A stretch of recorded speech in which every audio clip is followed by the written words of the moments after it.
This is Levi Turner with the Enterprise Architecture team in the Americas, and in this video we're going to go over some additional configuration that is possible in the Qlik Telemetry dashboard with the 3.1.0 release.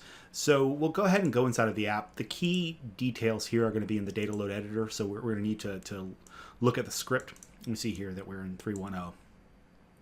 So the key parts are described here, and in brief, we've added the capability of the dashboard to parse the active logs in Qlik Sense. In order to clarify that a little bit more, inside of Qlik Sense there's a concept of active versus archived logs. Active logs are the logs for activity that's happening right now. So if we were to go to a server and we would go to the log path,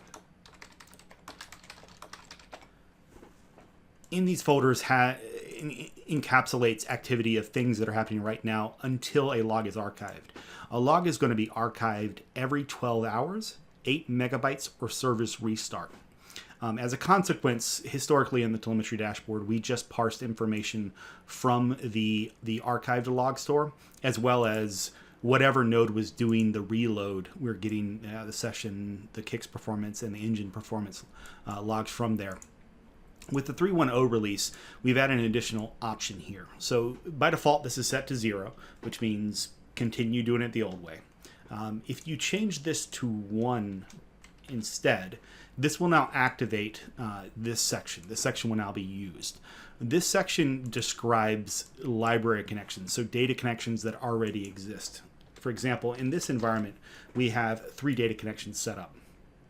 These data connections, these are pointing to the active logs of all the nodes in the cluster. The reason why we're doing all the nodes in the cluster is because we want to make sure that no matter where this application is reloaded, it's getting all active logs, whether it's reloaded on the central or on a dedicated scheduler node or even on the front end. This application is going to be able to get all the active logs from the entire environment.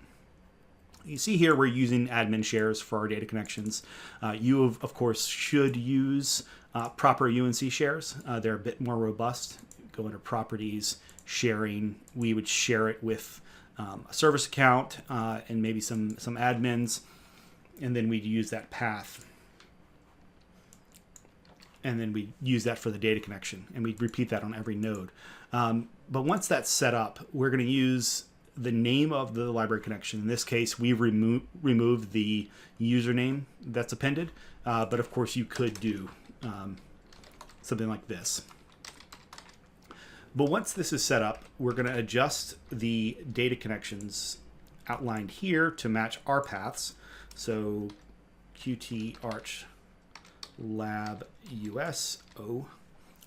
And in this case, when we try to execute the load script, we will now conditionally, because it is 1, try to parse the active logs across all nodes. This, as a consequence, means this application can be reloaded and it'll be a bit more reactive. So if something happens 5 minutes from now, I can then reload that application and get a bit more insight in a more active way, as opposed to waiting up to potentially 8 hours for those logs to be archived to be consumed by this application.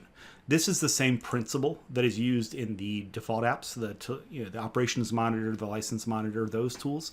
They have a similar config, so you can certainly reuse your data connections that you've got set up here and reuse these inside of this application as well as those other ones.